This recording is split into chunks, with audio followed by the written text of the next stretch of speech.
Okay. All right, Channing, we'll start with you. So Magic Mike is back. Yes. So tell us a little bit, for those who didn't see the first one, can you tell us a little bit about your character and where he is now that he's back? Yeah.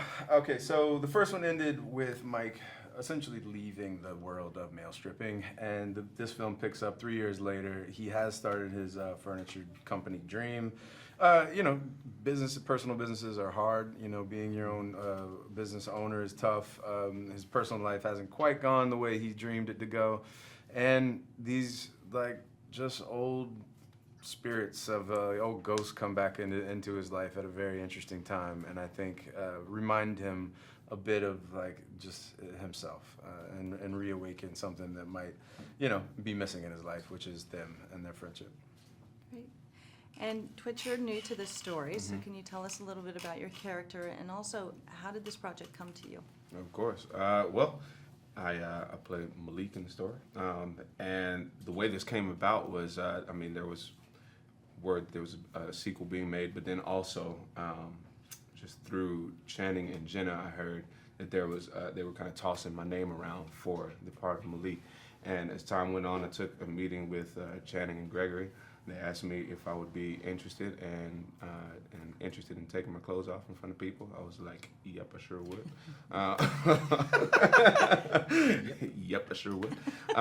And there you have it. I came in and I was basically told that I played a dancer under Jada's establishment that was like the dancer of the place, given the way that they provide the entertainment. So Alpha. With that was just alpha, you know what I mean? Alpha. And that was a lot of fun because that gave me room to dance in different ways that I usually don't. Got it. So let's talk about the choreography a little bit, because it's bigger and better than ever. So was that a collaborative effort for both of you, or how did that all come about? These movies are always collaborations, especially the way that Greg and Steven work. They really just empower the people that they think that they want to work with to create and to really do what they want to do. And we didn't tell Twitch at all what to do, with what he does. I mean, we were just like, look, we don't want you, just do your thing. And then when it came to us dancing together, it was a collaboration with our choreographers, Allison Falk and Treese Espinosa. In the first movie, we were, a little tethered to reality. So this world is not all that creative, and it's not all that great of creating of dances and stuff. Kind of stuck doing the fireman routines and things. And this one was really, I just wanted to break that mold and break out of that and see what we could come up with. Yeah, you did a great job. So let's talk about Jada and her character Rome, and also Dominus. What's the significance of that club to this story? Because it's a great part of the story. So can you talk about, and what does Jada brings great energy to this role? Yeah, maybe you can talk about the world. How different it is from. Okay, cool.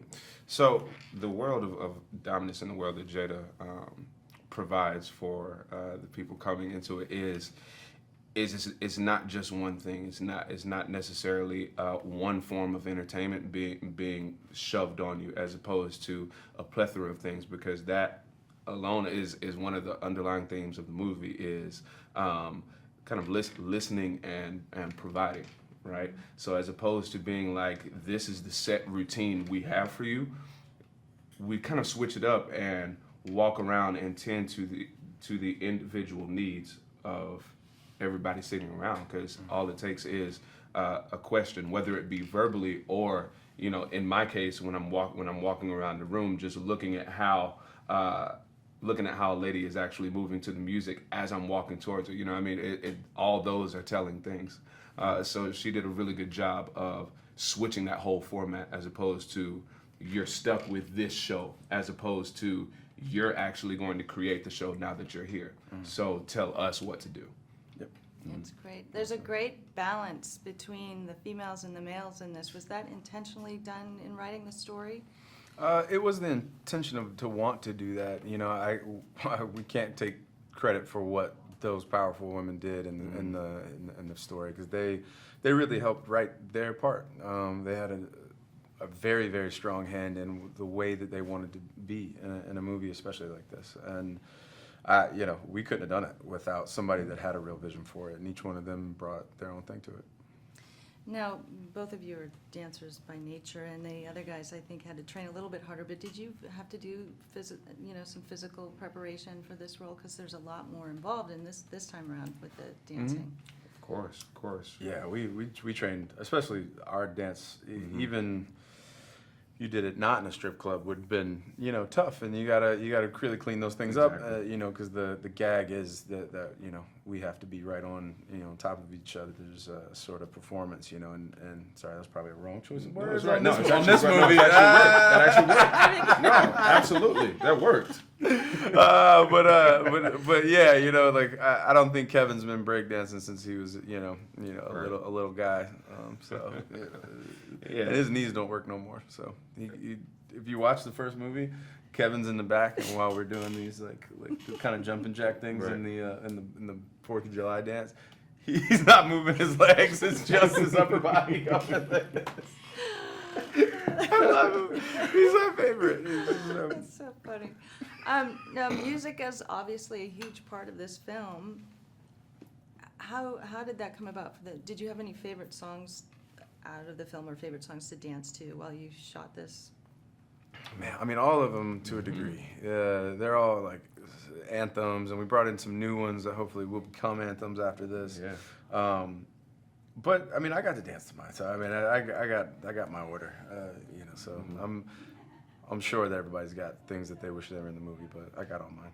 Yeah. And then what's really cool too is that there were a lot of songs that weren't necessarily huge in the mainstream that I think got a lot of shine in this one, and shine that's not going to be like a super hype and fall down. They're going to be associated with these scenes, which kind of gives them a little bit of a classic energy. Yeah. You know what I mean? Yeah. They'll live on. Yeah, I think you're right.